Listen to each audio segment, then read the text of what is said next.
Welcome back to the Startup Saga, where we explore the founder's journey from spark to scale. In today's episode, we're turning our attention to one of the most fundamental and often deeply personal aspects of building a company: money. Specifically, what it really means to build a business without external funding, and the discipline, the trade-offs, and the mindset that come with choosing to bootstrap. Bootstrapping forces founders to confront reality early. Every hire, every pricing decision, every growth initiative is felt immediately in the numbers. There's no safety net, no buffer of outside capital, just customers, cash flow, and the choices you make day to day. To explore this path, we're joined by Pedro Henriques, who is a builder at heart, and he is a business executive with almost 20 years experience in developing, restructuring, and managing tech businesses.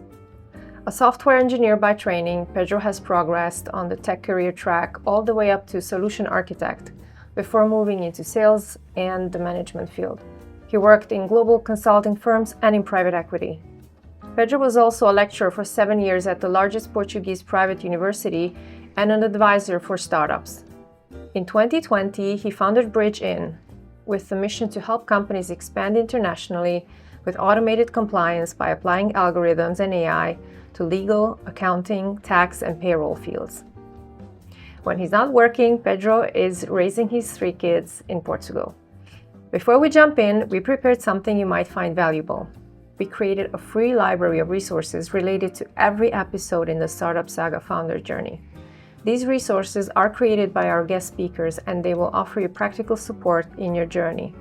Make sure you subscribe to the resource library on the link from the show notes. Let's jump in. Hi, welcome to the show, to the Startup Saga. Just to give you guys a little bit of context, I met Pedro, I think it was 2024, at the Lisbon Entrepreneurship Awards. And I remember you were on a stage and you also had a pitch. And yours was the only one that was talking about bootstrapping. So I thought, I want to speak to this person. And then we talked a little bit after the pitches. And when Nick and I were speaking about the podcast idea and the entrepreneurship journey, when the topic of bootstrapping came up, I immediately thought of you, and I said I really would love to have you on the show and to understand a bit more about your story, and especially about your approach to bootstrapping. Are you ready? Well, I am. No, it's exciting to be here. I do feel this is a topic that I'm, very passionate about. Not necessarily that I think it's the best path forward, but rather that I think, particularly in Portugal, a lot of the ecosystem seems to focus and glorify, fundraising, and so I kind of felt myself urging to present an alternative plan. Right? Indeed, we hear very little about bootstrapping, and yet fast-growing businesses, and so that's kind of a story that I realize it's important to talk about, and so I'm very happy to be here. Yeah. Also, what I wish that in this episode, my intention, and I think our intention, is that we really speak honestly. So we want to bring that transparency and really have a real talk, because otherwise you just read things on the internet. But I really want to have this real talk to understand what you went through and what maybe some other people who are in your position might be thinking about or have doubts about, and they can clarify it by listening to this episode. Yeah. So Yep. really starting with the first big question is, what does financial integrity mean to you? So I think that's funny enough. I just wrote an article that should get published hopefully after the summer about that. And, there's I guess, a saying that there is no, people are not free without some financial independence, right? And this is not just companies, are people as well, right? When we obviously, regardless of how much of, a cognitive work we might do, there's a pyramid of the needs, right? The Maslow pyramid of needs, right? If we don't have shelter, if we don't have food, nobody thinks about raising a business and compete with ideas or whatever. The thing is, we are thankfully that now in at least, hopefully, unfortunately, not all the world, but a big part of the world, we don't worry with security and shelter and food, so we can dedicate ourselves to other stuff. But the reality is, again, we do live in a world where some people are having a harder time find apartments and houses to live on. So definitely, you do need to have some financial independence so that you can be free and make decisions. On a company, that financial integrity, I think, has another perspective, which is companies that need funds need to be raising funds every 18 months or so to survive, to continue building. They end up making short-term concessions, right?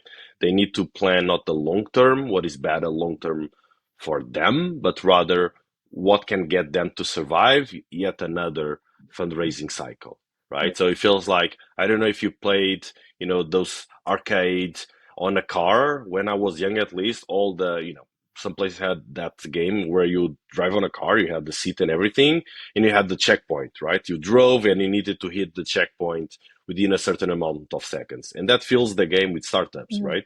You need to go through the next checkpoint, fundraising again to continue to survive. And so it's a mad rush, a mad dash to survive. But unfortunately, what that means is that a lot of companies, unfortunately, and a lot of founders do compromise their integrity by the lack of independence. And there is unfortunately too many stories about that. Mm-hmm. Think, those big fiascos, Theranos, WeWork, there's so many others. And I think a big part of that is to seek results and put them first than necessarily your integrity, right? And what it is to actually build and create value in the economy. Mm-hmm. And why did you choose bootstrapping versus fundraising? I mean, knowing or seeing what you're seeing now about what are some of the risks of fundraising, sometimes still, you might not have another choice. So I'm curious, why did you choose the bootstrapping? So I think it was maybe less of a deliberate decision, rather a consequence of how we started. So I think, again, most people now think that, oh, I want to start a business, I have an idea, I'm, an entrepreneur, whatever, and they think their top priority is to raise funds.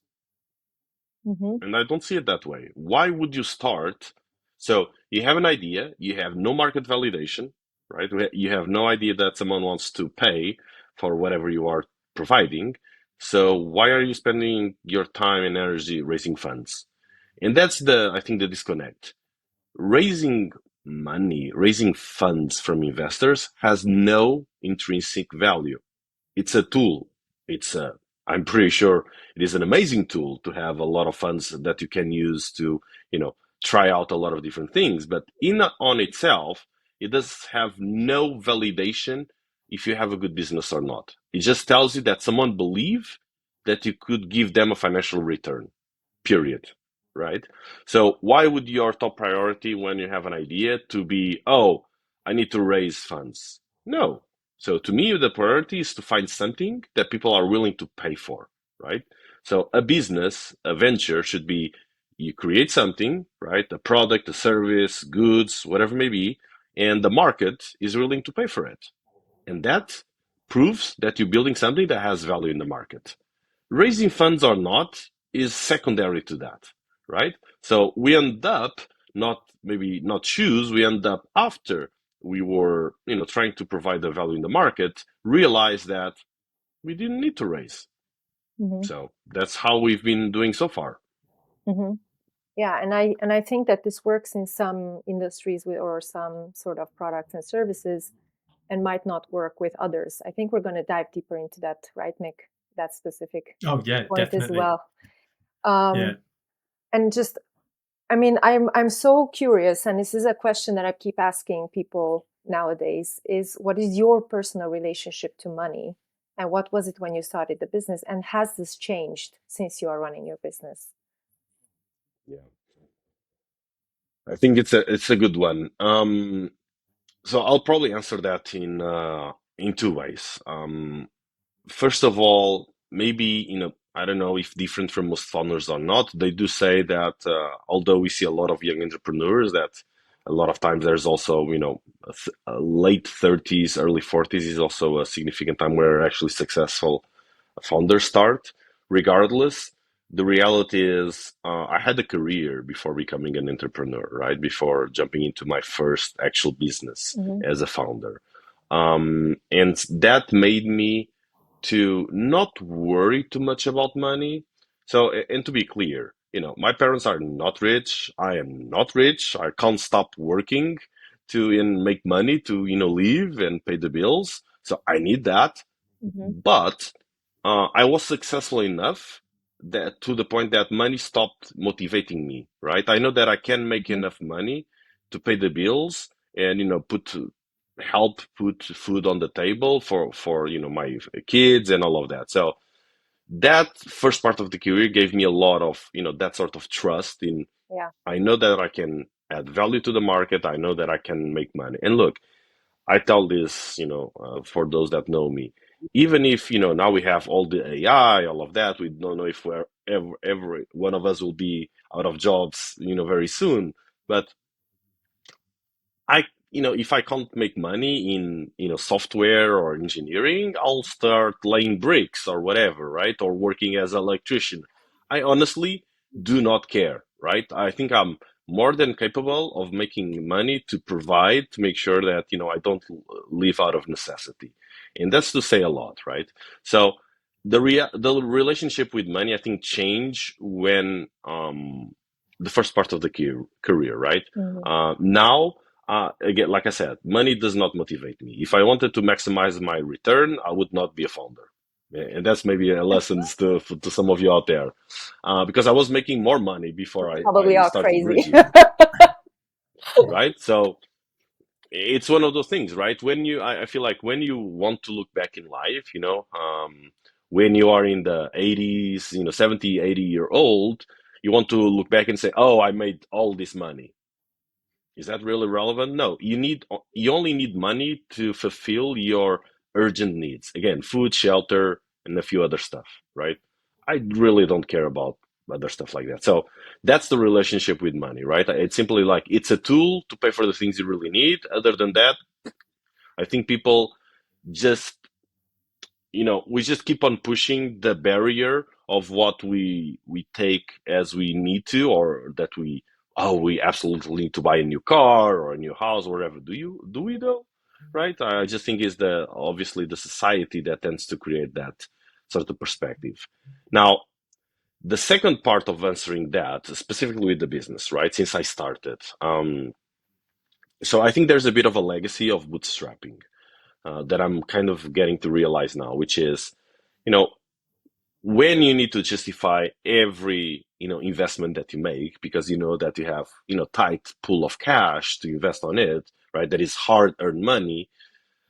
I now realize that maybe I have done less wild bets than I should, right? Because it's so hard to get those money, right? That you just don't spray it, uh, you know, the thing is, maybe there's a few wild bets that could have some asymmetrical returns that we didn't try because it was not clear you have an immediate or a positive ROI.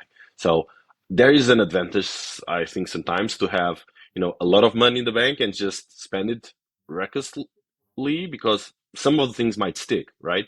So there is this balance. I think it might be hard sometimes for getting from a, you know, tightening the belt and then realize that but you do need to spend money to grow, right? You need to invest to get somewhere. So there's a balance there, and that's not always easy. Right. So you have to be very careful where you put your money Yeah, when you're yeah. bootstrapping. All right. I think you touched on a really interesting point there about your own financial situation, Pedro. You were reasonably financially secure when you entered into this sort of venture. You sort of said that probably allowed you to make that jump towards, a sort of bootstrapping approach. But maybe not all founders are in that sort of same situation. For example, a lot of companies are spin outs of universities, for example, where, the founders don't have that luxury of a career behind them and a financial security behind them. So, what advice would you give then maybe to those type of first time founders who perhaps don't have that personal financial security or track record of success in their career? No, for sure. I guess the discussion that seems to be a wider discussion in terms of should you raise or should you not, right? And the reality is there are some businesses that you probably do need to raise, right? If you're working on a business that is a, winner take all, right? The dominant player gets the majority of the market. Everyone else is left with crumbs. Maybe there you need to grow fast. Maybe there you need to raise. The other thing is when you have significant network effects, right? When you're getting traction, you get other users, other paying customers, whatever. So those are the cases particularly you want to raise. If you're not on that space, maybe you have more options. Now, that's a hard question, what you said, because people typically that do a knowledge transfer out of university, a lot of times, could be master thesis or doctoral theses that they worked on. It is typically deeper tech, right? And it is actually usually very interesting stuff. So kudos on people doing that and doing that, transfer from exploration to exploitation and bringing things to market. But yeah, it's tough because being deeper tech a lot of times means that you can't prove the market without the technology, right? Which is something that we at Regine were able to do, which is we could prove the market without necessarily having a huge amount of tech, right? Because we could, deliver it on a sort of a consulting service base and, prove the market and build the technology as we go. Now, if your service proposition, your value proposition depends on having the tech early on, it's a deep tech play, that might be hard. So yeah, I don't know if I have a great answer to that, to be quite honest. Because being early on, you won't have, I guess, funds, right, that you save. Typically, what I would recommend, and I did that to myself, was I try to save money for 6 months, right, so that if it doesn't work out, I know that I have kind of a period that I need to go back work for someone else, right? But if you're out of college, you probably don't have that buffer either. So Yeah. yeah, that is a tougher setup. Well, I think that's again a really interesting point and something that I definitely wanted to ask about. Thinking back to those very early days of the business, what did your financial runway look like when you started, and how did you get going in that sense from, a bootstrapping perspective? Yeah, yeah.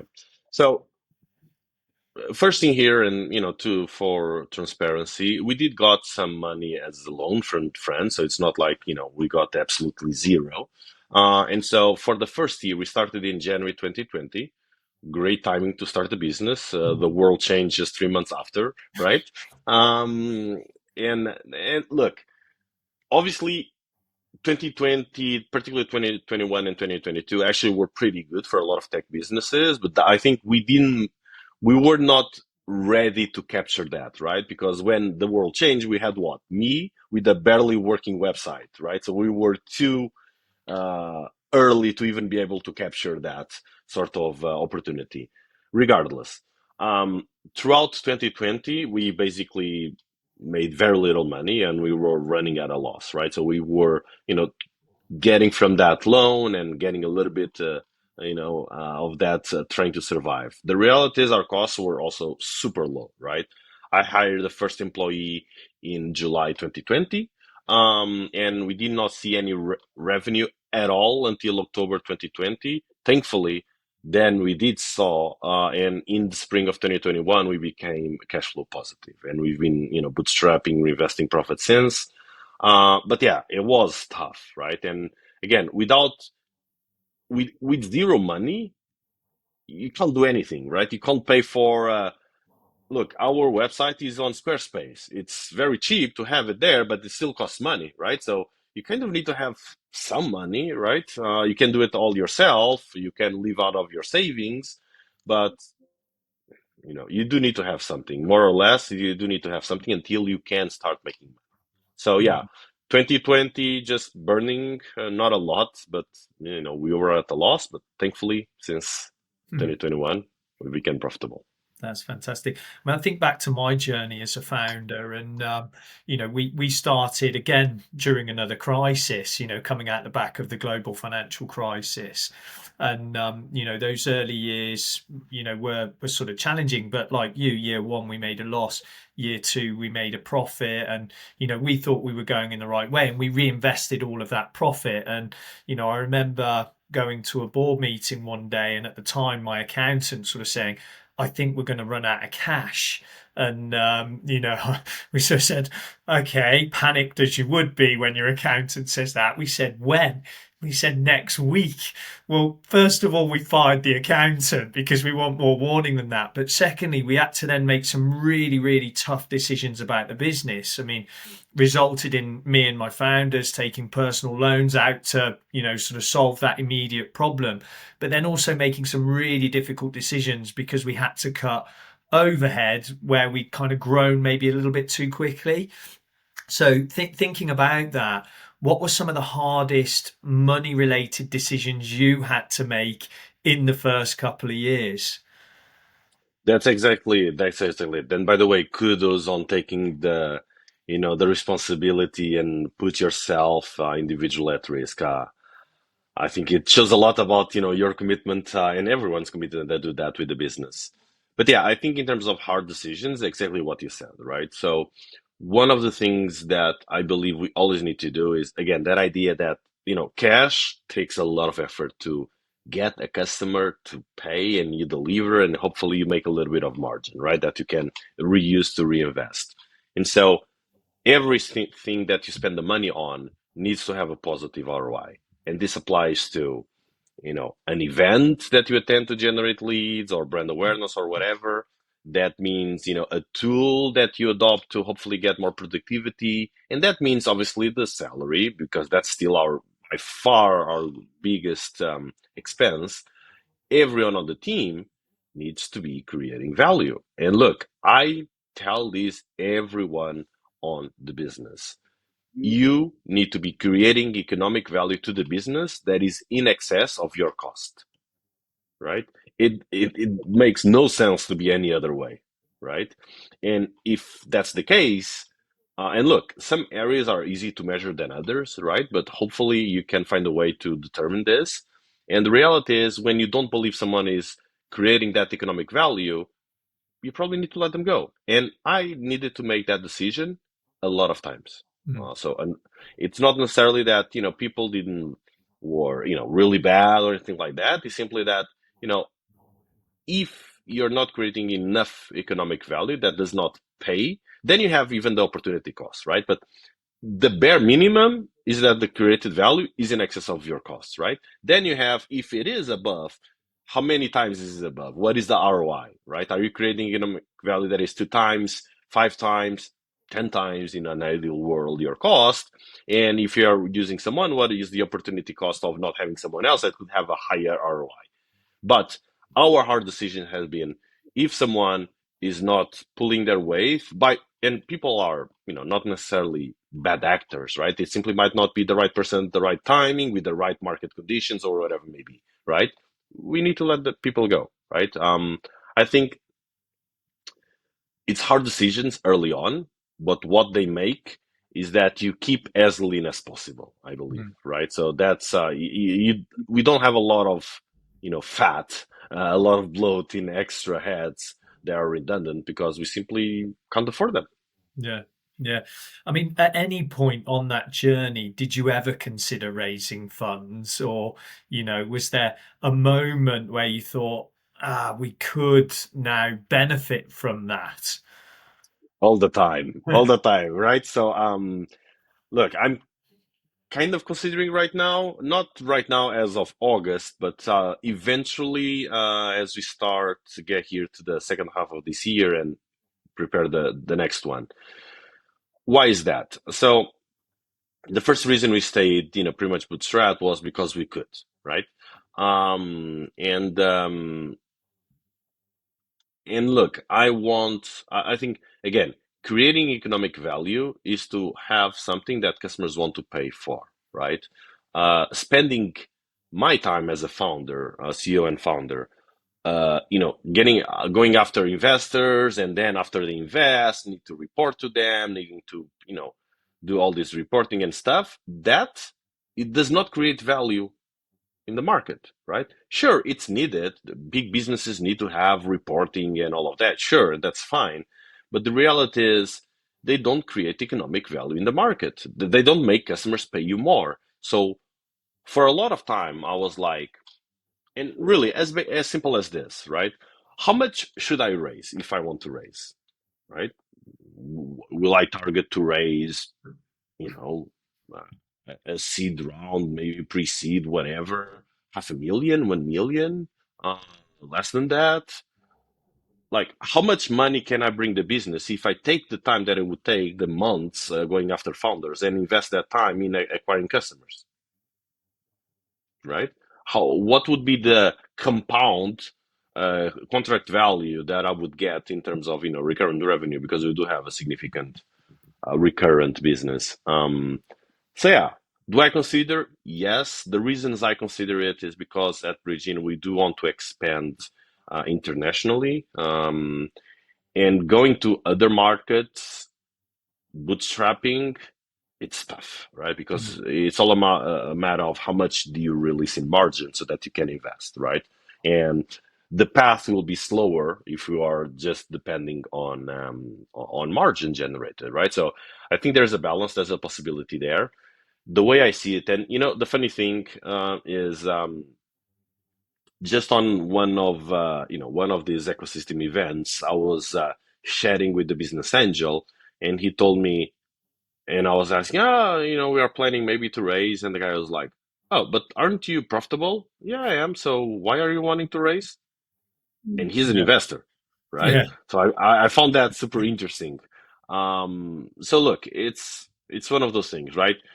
I think we might receive investment, nothing against that. But what I also want to be very clear, this is clear to me, and maybe hopefully it will become a little bit clear for whoever is listening us.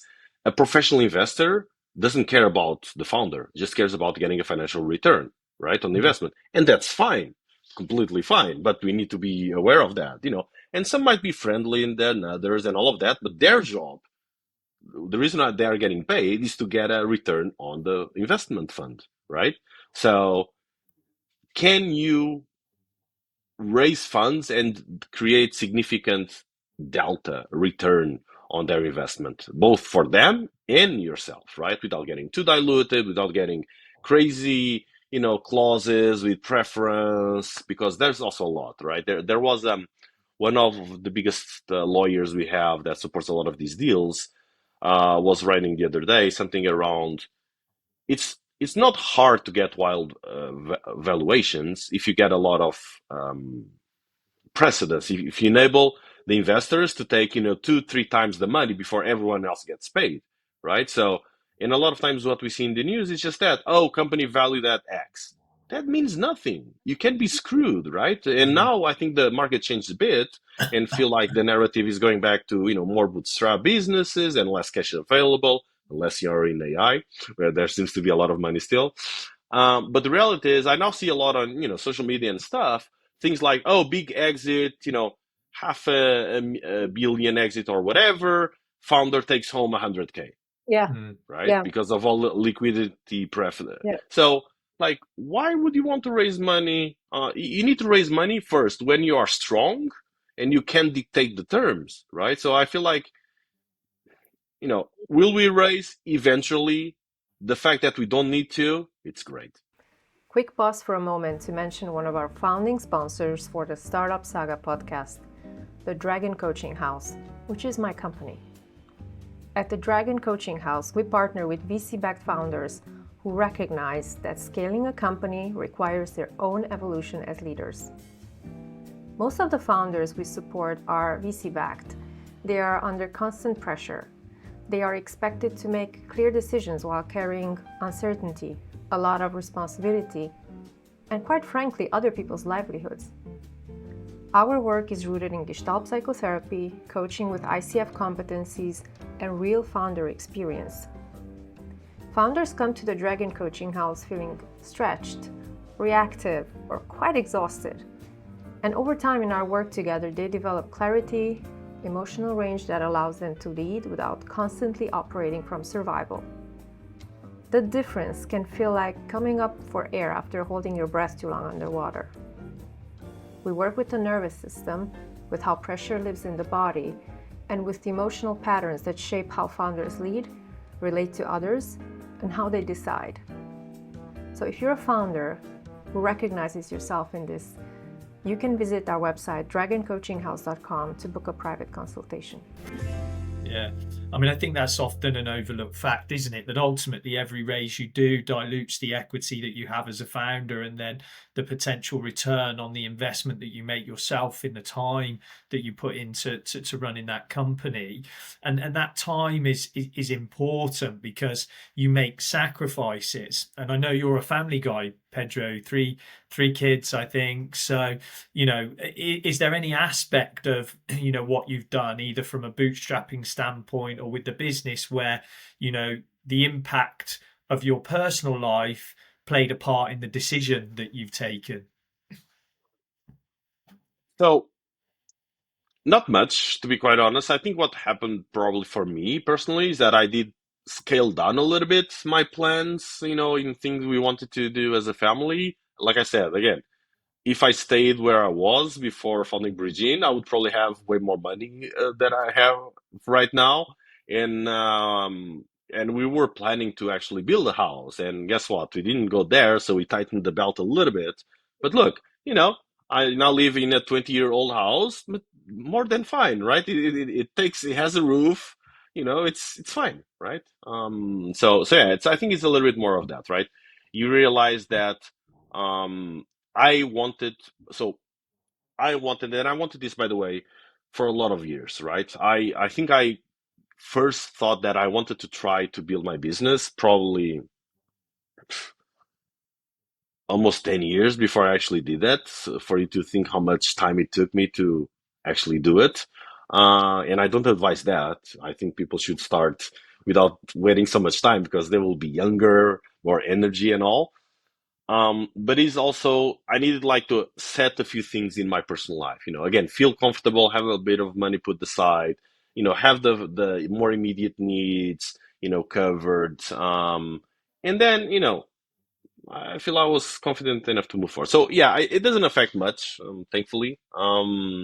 But yeah, but it can, right? So the reality, for instance, is I have, like you said, I'm a father of three, and all the three kids were born before I actually founded Bridgin. The youngest was born just 1 year before, but still before, right? So it was like, okay, I have the family part done, Well, still, you need to provide for them, sure, but I have that kind of, waking in the middle of the night and all of that taken care of. Now I can focus on my new baby, which is building Bridgin. Yeah. Good. I mean, I've got the same two boys myself, but they came after I founded my business. But we set up in 2010. I had my first son in 2011, so I did it all in one go, to be honest. And those pressures are certainly a big motivator, though, to be successful as well, I think. Absolutely, absolutely. And that's good pressure, right? You want to, not only provide but also be an example. I think at Mhm. some point there's a part of that, right? You want to show them that it is possible. And look, in Portugal specifically, I hear this a lot, and this is a discussion that I tend to start ranting a little bit, which is people often complain, right, that they are not giving opportunities or whatever. Like, create your opportunities. Like, go do the hard work. Um, and look, not all businesses need to be, technology, super. There's so many other things that you can do, right? But I think showing that we are in control of our destiny, I think it's a great lesson to give our children. And I think bootstrapping is one way that you are fundamentally in control of your destiny as a business as well, because you're not giving away that control to potential investors.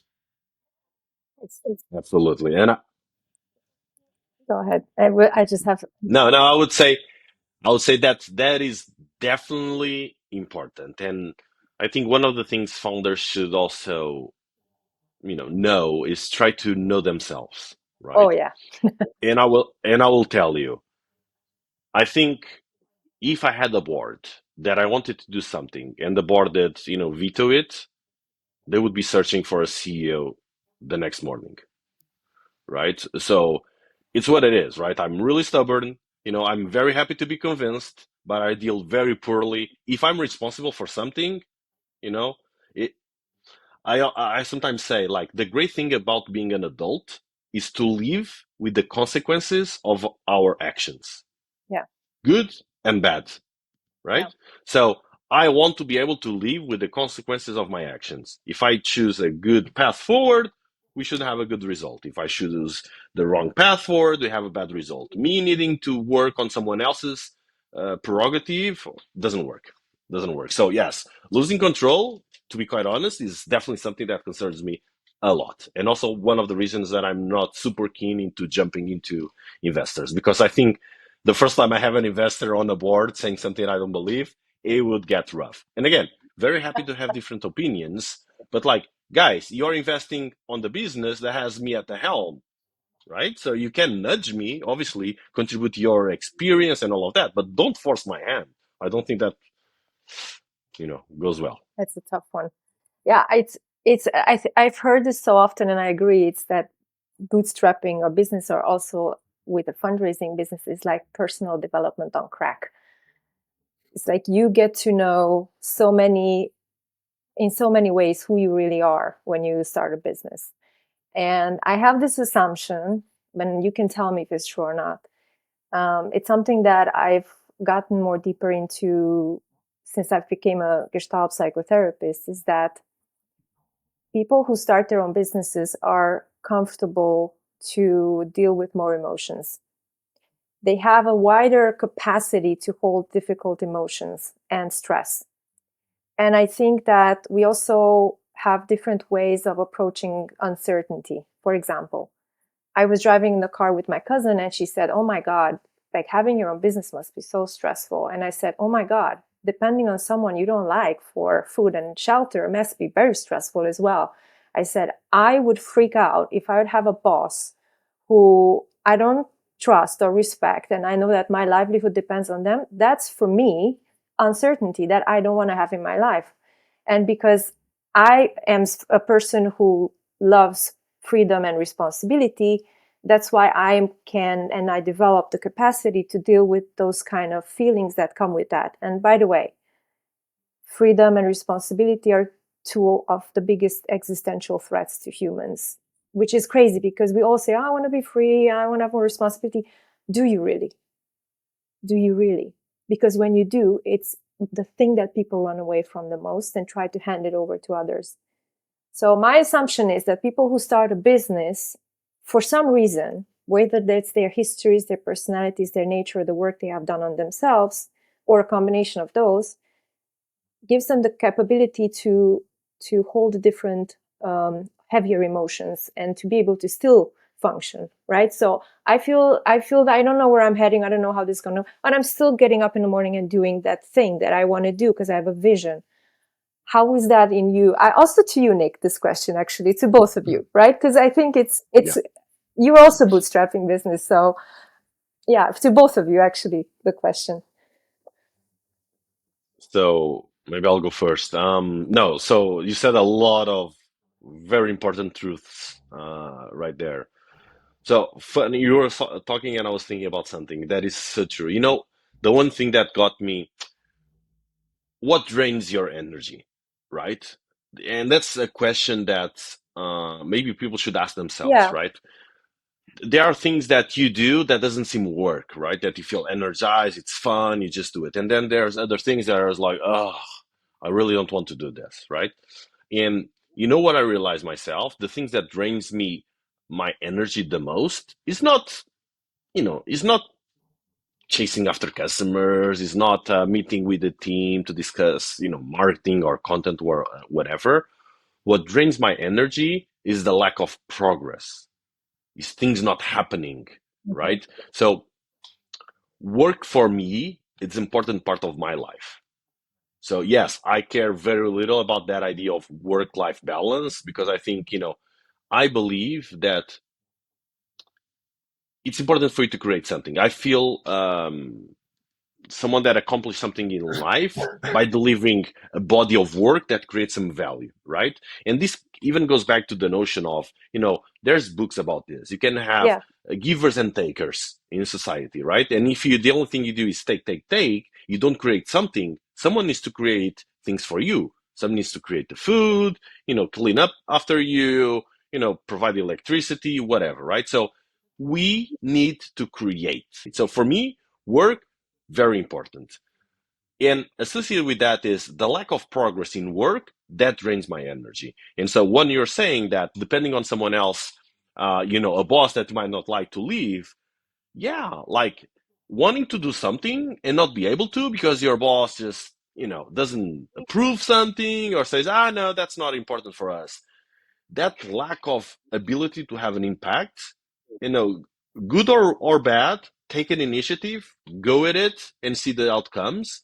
That is what drains my energy. So when we need to learn about ourselves again, I think yes. And to your point, yes, people say they want freedom and responsibility, but they definitely shy away from it very often, right? And you can't, if you are such, don't be a founder. That won't work well. Or I would add one thing, build your capacity first to become a founder. And because this is also that can be changed. And I've realized this, Sure. that it's just simply, it's nervous system work. I don't know how to handle the feelings that come with doing this, but it's something that you can build that capacity for if this is something that you want to do in your life. So I think that this is something that people can change if they want to. And there's sometimes situations where people don't want to, and that's also fine. It's their choice in their life. But I really see also that it's possible to change that.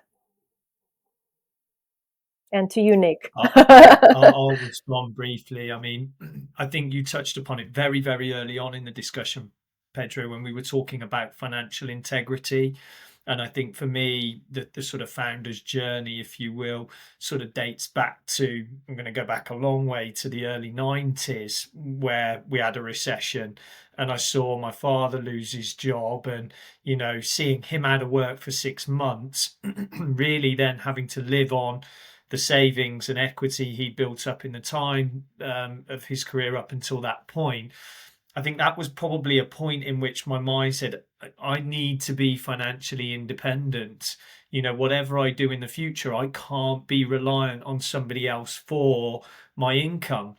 So I think from the age of 8 years old, I've had this mindset of, I'm going to be an entrepreneur. I don't know what it's going to be. That ended up being in recruitment as it happened, but I always knew that I was going to be in control of my own destiny, and that I would have the sort of financial freedom that offered, basically. And so I think that's where it came from. But along the way, as we've talked about a lot, Yulia, there are so many lessons. I wasn't ready to be a founder at the time. I was still acting in the way that I'd been taught as a manager from working in the corporate world. And you learn very quickly the lessons of being a founder, as we've sort of touched upon, those financial lessons being one of the most important ones that you learn quite quickly. That concept of cash is king.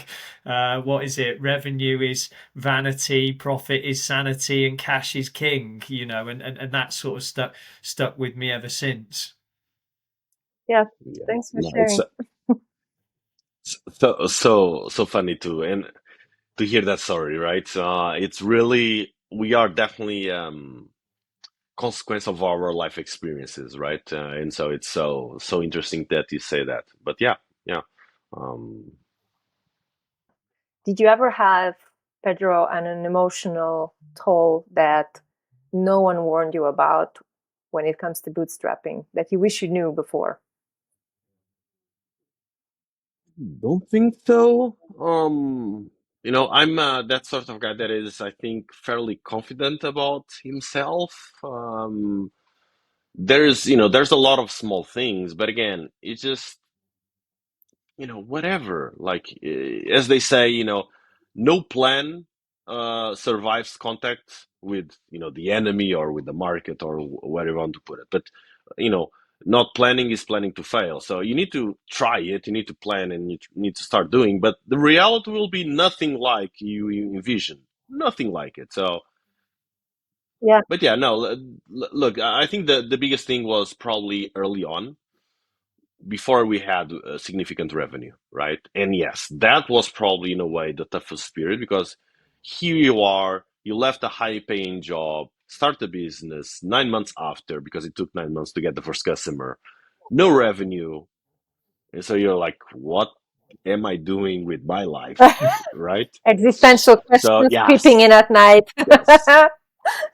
Yeah, so that was, yeah, but it's like, the way I did it was like, okay, I'll give it until end of the year, December, so 12 months after incorporation. And if we don't have, and then I'll decide, right? Then I'll decide if we keep at it or we close it. And this is the funny thing, if I look back. A business, it's all about the small things, right? There could be at least two times where bridging could stop existing. Mm. And the reason it didn't, it was for such minute things, right? Small things early on have such a big impact, right? We got the first customer signing in, believe, late September or October 2020. Yeah. And that was like, okay, so someone cares about this, we can actually close customers. That was like, okay. It's working. And again, if it didn't close, probably there will be no bridging today, right? That Mm. one customer that believed us, right? Again, Does that yes. customer know how important they were? No, No. not at all. No, Yeah. because you won't tell them, hey, Mr. Customer, you're our first customer. No, Yeah. that nobody wants to be that, right? Yeah. Nobody wants to be the guinea pig. So no, absolutely, they did not know that, but yes, they were that important. So yeah, and Yeah. that, yeah, That is so interesting. Do you think that your confidence also comes from the fact that you had previous experience and successes in your career? And you know that I think should so. things fall apart, I have a place to go back to and I know how to do something really well. Absolutely. Not just that, not just the comfort that I know people, I know industry, I've worked for others, I did that multiple times, so I can, find a place and a job and whatever, but actually more than that. And so wh- on my career working for others, one of the things I did was actually, so I moved from, smaller companies with great working environment and creating, I think good value, that sort of more boutique environment where people get along very well and it's enjoyable to work on.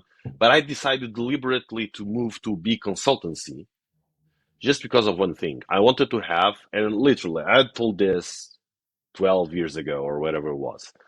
I want to be closing multi-million dollar deals, because at the time I moved from, software engineer to be more pre-sales and, around customer acquisition. And I wanted to be part of the negotiation, designing the system, whatever, to close that multi-million dollar deals. And the fact is, I did that. And that Mm-hmm. gave me a significant trust in myself. It gave me the trust that, you know, I'm not worse than anyone else. I'm just as capable as others. Been there, done that, Mm-hmm. right? So that, you know, and again, obviously, I'm probably not the best founder in the world, probably, but I think I'm, good enough that I can do something. And yes, that confidence, I think, came a lot from that previous Mm-hmm. experience. So, in comparison to you, when I started my first business, I was 23 and I was just purely delusional, which I think is equally important because I had no idea what don't know. If I had known then what I know now, I would not have dared to do. I also had a small recruitment business in Eastern Europe and had a team of 10 at some point. So it's just sometimes I think back and I start to sweat. I'm like, how was I sleeping at night? How did we pull that together and it worked? I think it's equally important to have this crazy belief in yourself. If you don't have that experience before, I got some experience in between two businesses, 4 years. That was But isn't that fun? interesting. It was very like Nick was one of the companies that I worked for. He was my boss. And before Yeah. that, I was their client. So Nick and I have been working together for 8 years now in different 8 years. Yeah. scenarios, right? 8, 9 years, something like Yeah. that. So yeah, it was interesting because you get exposed to deals and companies that maybe you never would have had chance to work with on your own business. So for me, it came later, and then I was like, "What the heck am I doing?" Oh my god! But Being naive is also a strength, right? Because you don't know what you don't know, but when we are young, at some point we feel we know everything, right? And so we just plow through, right? And then we realize, maybe I was being too foolish. But again, you've done it, you've learned, yeah, you improved yourself. So yeah. learning and improving is always good, right? So And the reality is, errors also generate learnings. Maybe the strongest lessons come from errors. So, yeah, I think for Gen Z out there, the term is delulu. Yeah. Need to have a bit of delulu to get started. Yeah. One more thing came to my mind is that in the midst of everything, do you have in your mind um, what is enough for you in terms of growth of your business, or where are you heading? I'm just really focusing on the term enough. What is enough for you? Because you said you like working, and work-life balance is not what drives you. It's you really love what you're doing, so you put in more work. Where is the line for you? that's a great question.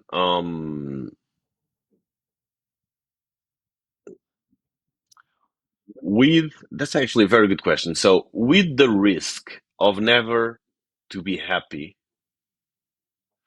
I think there's not a ceiling to enough.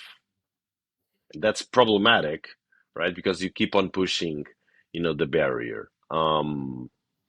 Now, in reality, I hope, and hope is trying to convince myself.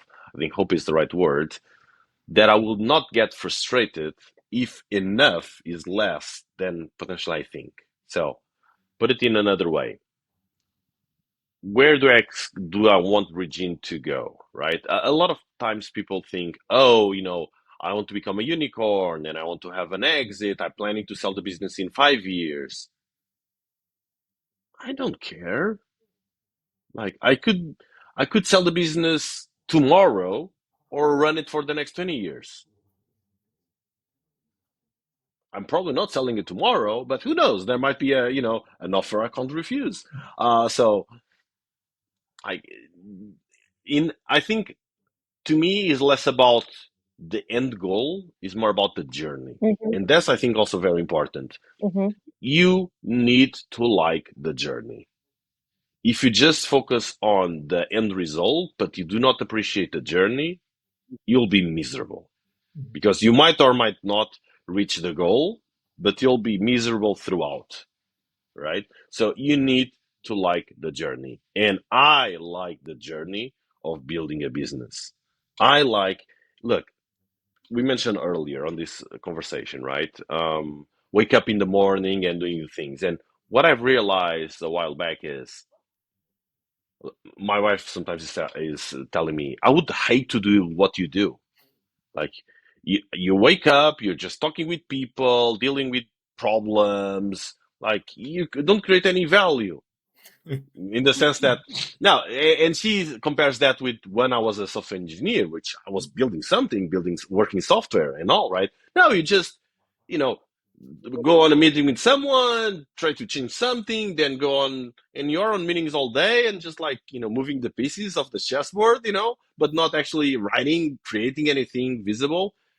And I was like, huh, that's kind of true. And so, should I be miserable when I wake up because I'm having a full day of problems to fix? And the reality is, I'm not, mm-hmm. you know? And the reason I think I'm not, so I don't feel, the lack of energy. Sure, some days you're less, oh, I can't deal with this problem right now. Just slip it over tomorrow. Maybe I'll Yeah. find the energy. Sure, that happens to me, and I should say a lot, right? But again, knowing yourself is really important. So whenever I feel a little bit lower energy, I just, okay, let's focus on things that I feel have the energy to fix now. Low. It's not about time. It is a little bit about cognitive load, but as I think is a lot about willpower, right? And the reality is, being a founder, dealing with all sorts of things, I think it does drain a bit your willpower to deal with, some things, something that went wrong on the business because someone did something incorrect, and now you need to call the person. Maybe you realize that you need to let someone go. You just feel, oh, I need to let that person go. I need to go find someone. It will take me X months. I don't have the time to do this because I have other stuff to do. So that is a toll, right? But it's like, okay, slip it over. To me, give it 1, 2 days, and it's like, boom, I'm back with the energy. Let's get it done. Needs to be done. Let's get it done, right? Don't complain. Just get it done, right? And so that, I think it's quite important. And to tie it back with what I was saying is, you need to like the journey. And so the reason I think I wake up feeling this energy, sometimes more, sometimes less, but I keep going, is because I like the journey of creating something, right? Of looking back and said, wow, what is a business, right? In our case, what is bridging, and realize that this came out of an idea over 5 years ago, Mm-hmm. right? And now it's a business that has people working on it, that has something visible, that has helped many companies, that have, in our case, helped brought jobs to Portugal and foreign companies investing in the country. So it has a significantly and measurable positive impact in the economy, in the lifestyle of a lot of people. And all of this because of all the team working hard for it, and an idea that started a little bit over 5 years ago. Yeah. And that's great, right? Yeah. that that sense of mission, that's a very good feeling. Yeah. I'd like to come back to something you sort of said earlier as we were talking about, the difference between sort of bootstrapping and taking funding. And you mentioned that there were times where you maybe felt if you had funding, you could go a little bit faster, or there were perhaps opportunities there. So have you been held back, by the fact that you were bootstrapping? Are there boundaries that you've had to set for yourself, for the business, for your ambitions, because you've gone down this route of bootstrapping versus, taking investment, for example?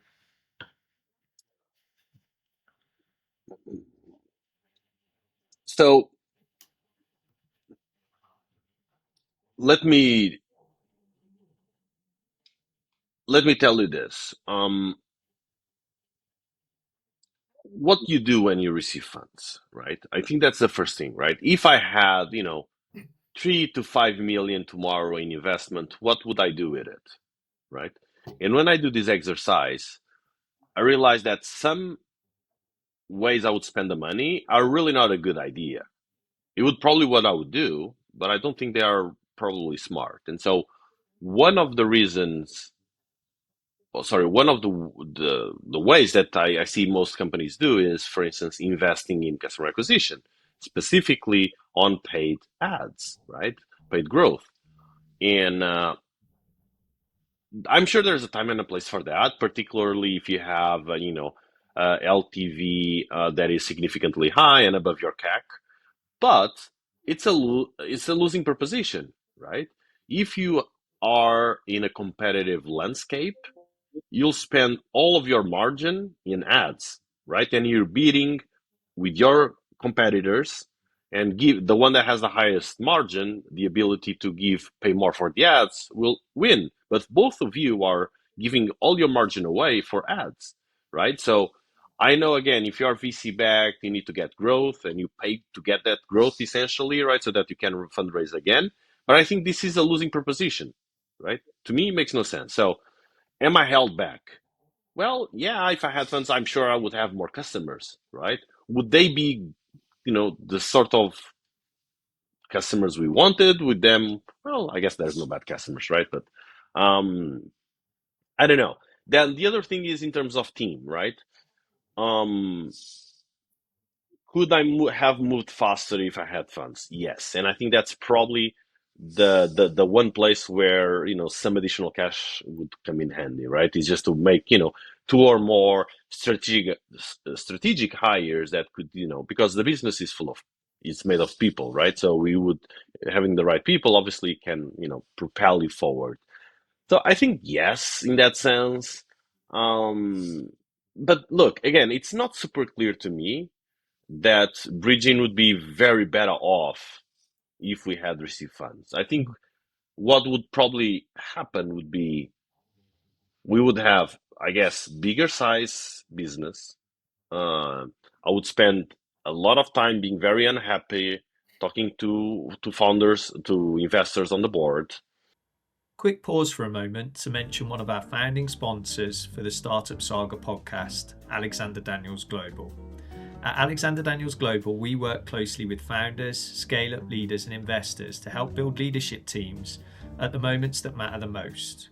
One of our key focus areas is C-suite and leadership search within technology, deep tech and innovation-driven businesses, often at points of rapid growth, transition or uncertainty. Over the years, I've had the privilege of partnering with founders as they make some of the hardest decisions in their journey: who to trust early, when to strengthen leadership, and how to bring in the right people to turn vision into execution. We work alongside investors, helping ensure the teams behind their portfolio companies are set up to scale sustainably. At its core, Alexander Daniels Global is about helping companies build teams that don't just look good on paper, but actually work. Teams that can navigate complexity, pressure, and growth without losing their direction. To find out more, you can visit our website at alexanderdanielsglobal.com.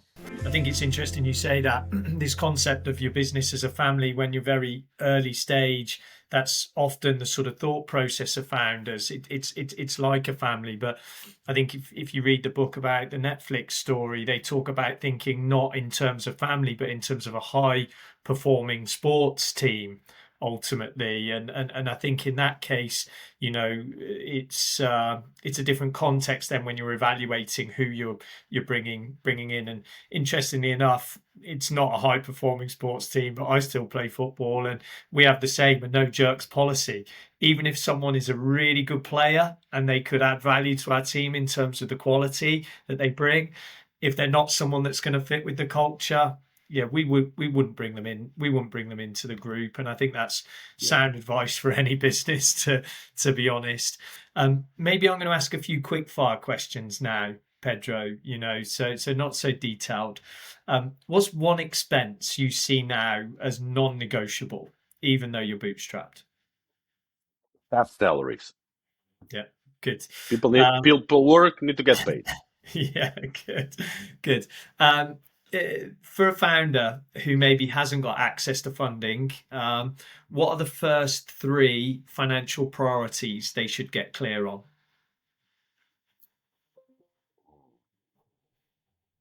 Can you get money from customers?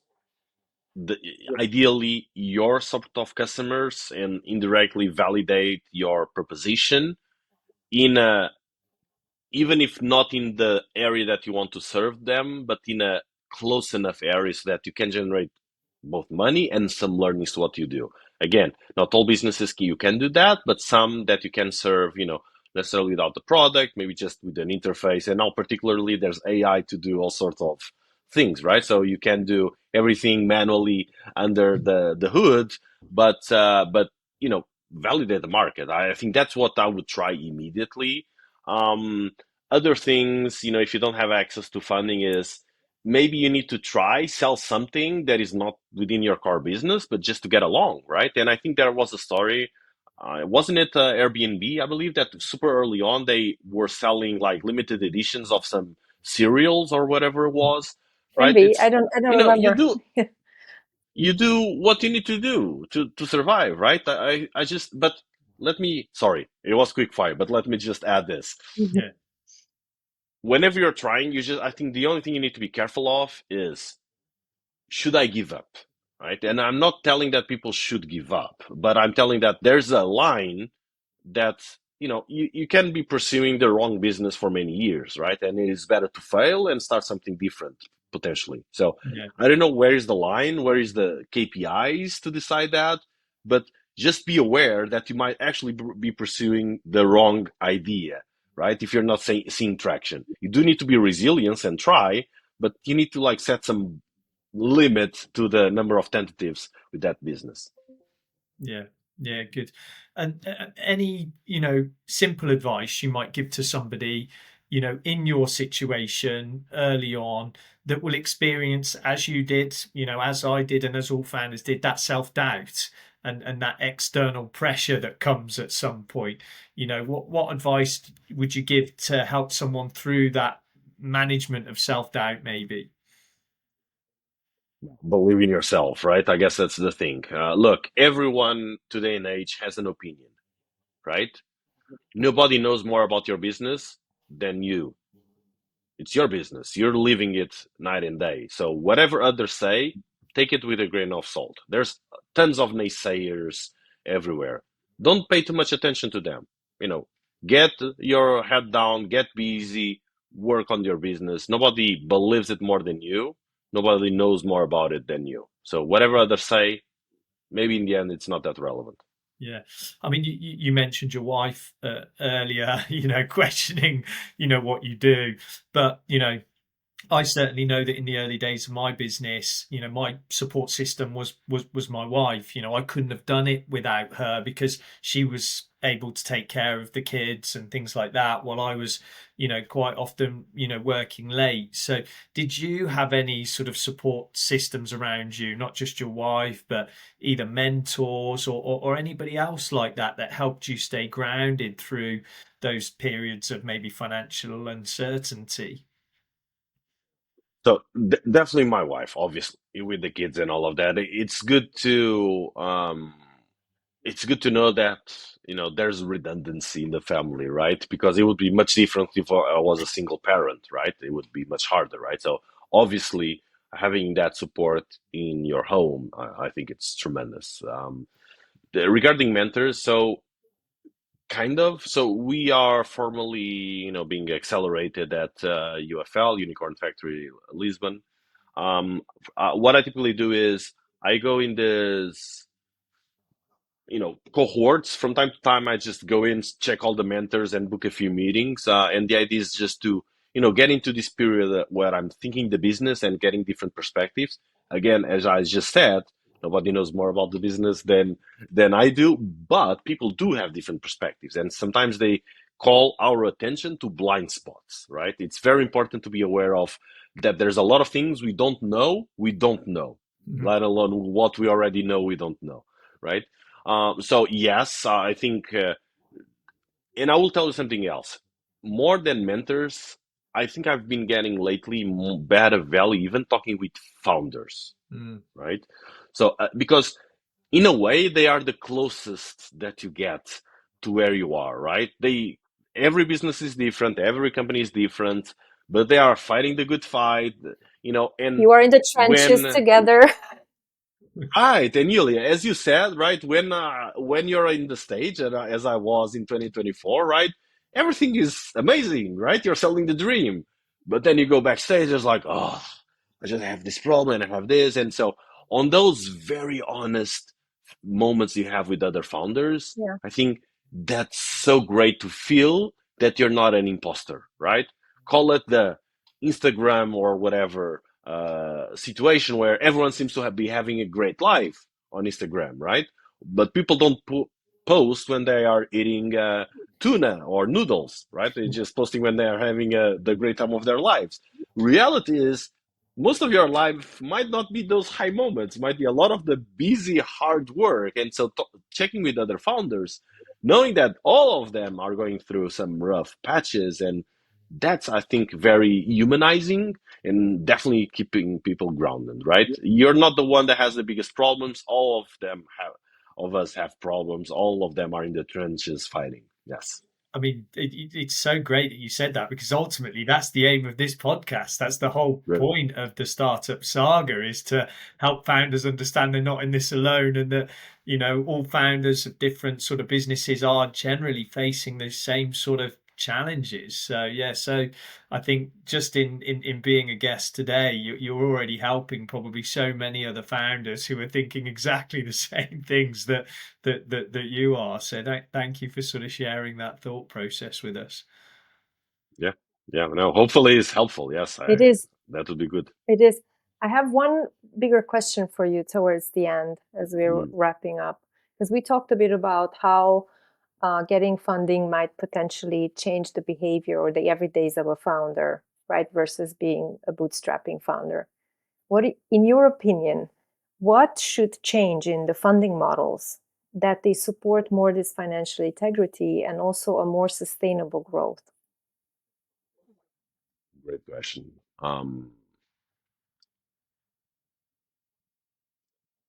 There is a saying. Um, Again, I have all these sayings. I read a lot of books, but I end up messing up things. But I think the idea stuck with me, and that's the important part. There is this saying at somewhere that I listened at the stock market is where you change money from the patient, from the impatient to the patient. Mm-hmm. And I think the idea behind this is there's, all the day traders, all the people that buy high and sell low, right? So when a stock is going up, oh, this is super promising, and you end up buying high. And then when it tumbles down, you get it on panic and you sell low and you lose money, right? And they say over 80% or whatever it is of people in the stock market lose money. Um, if you're patient, though, if you do a dollar cost average or whatever, and you invest, 50 euros a month in S&P 500, and you leave the money there for 10, 20 years, there's a high probability that you made significant money. And so tying this back with startups, right? Having the luxury of planning long term adds a business, a startup, a competitive advantage, particularly on a world where everyone is fighting to survive another fundraising cycle. Okay. And I take this as a deliberate advantage, meaning, I don't need to raise to survive in the next 6 months. So I don't need to cut corners, right? I have the luxury of long term planning. Now, to your question, what is the problem with the funding Yeah. models? And that's What exactly should it, change so that right? this is possible? Yeah. I think this is one of the problems, right? I think as a whole, as a society, we seem to be, super fast feedback loop, and everyone wants everything for tomorrow, right? And that's a problem. Nothing worthwhile is easy, and nothing worthwhile is built in one day, right? So you need to have the timing. So most funds from, investors, obviously they have a 10-year period, right? And so they start the fund, they need to get in the investors into the fund, then they start deploying the cash, and then they need to have a liquidity, get some return on that. And that puts pressure on startups for potentially, a liquidity event, maybe a merge and acquisition, maybe just a secondary sale, whatever it may be. But I think all of those things are things that I understand from the fund perspective, and I do, right? Um, but I don't think they add any value to the businesses, right? They just create. So the sense of urgency is good, right? Because people feel they need to move and move fast to accomplish things, and that's actually a great feeling. However, the pressure to get to somewhere just to provide your investor with an exit, that's not the best interest of the business. That's not the best interest of the startup. That's the best interest of the investor. And so I think a lot of companies are working for the investors, not for the customers, not for the founders. Mm-hmm. And that's a problem with the fundraising, things we have. I think there's, the incentives to force a liquidity event, the incentives to get into, and even something else like I feel like there is this, you know, rat race of you raise funds, you need to show growth, you spend all of your money in very unsustainable ways to get that growth. That pushes you to need to raise again because now you have a big team, you have a lot of spending, so you can't survive without fundraising again. Now you need to raise again, you dilute yourself more and more. So all of that, again, that's a game good for investors, right? Why? Because investors get the founder diluted. Eventually, they gain control at some point of the board. They might replace as we hear sometimes, the founder is not, a professional CEO that can't carry the business forward and so gets replaced, which is whatever, it's fine. But that's from the investor perspective. Why are founders and startups agreeing to this? Right? So I think we have, in a way, one-sided dynamic on the market. All for investors, very little for founders and to startups. And this is also not necessarily good for employees on the startups. Again, as we mentioned earlier, right? You have an exit because of the preferences in liquidity, whatever. The founders get up getting, very little money. And anyone that got stock options, believing that they would be worthwhile a lot, maybe they also are not valued all that much. So yeah, I think that's a big problem where you have a big concentration of return and even the strategy around the business building, focusing on serving the investors, not the business, not the customers of the business. And so what I would love to change, I don't say it is easy, is how can we have a funding model that focus on creating true economic value. True economic value, creating something in the market that people want and care about and they pay for. Obviously, there's crowdfunding and things like that I think are very interesting, a lot more organic, probably very hard to deploy at scale to compete with traditional tickets amounts on traditional VCs. But yeah, like I think that's we need to focus back on what creates true value in the market and not just worry about the return on the investor fund, because that's probably serving just a very small part of the overall economy. Thank you so much. Very, very interesting approach. And I think there's a lot of truth in it. And I think someone listening who is in a similar situation might be nodding right now. But I'm also curious to, in the comments or instant feedback, what are also other perspectives to this question? Yeah. So for anybody who's listening and who really loved your story, where can they find your company and how can they reach out to you? What are some of your availabilities that you would like to share? So our business Bridgin is available at bridgein.pt. We started in Portugal. We still have that, although we have now operations in other countries, but that's still probably the main. Probably where you find myself better would be on LinkedIn. If you search Pedro Henriques Bridgin, you'll probably find me easily. I do, I try to have a blog. I'm afraid I don't really publish frequently. So most of my content, thoughts, news about whatever we are doing, LinkedIn is, I think, the best place. So find me there, connect with me, send me a message. Make it personal though, because if your message seems automated, you'll probably not get an answer from me. We are just overcrowded with AI these days, aren't we? Right? So, but yes, I always answer personalized message. So, anything, drop me a note. Very happy to talk with anyone that wants to have a chat. Thank you so much for being on the show today. It was really a pleasure. Yeah, fantastic. Really enjoyed hearing your stories and looking forward to seeing Bridgin continue to grow in the same way that they have to this point.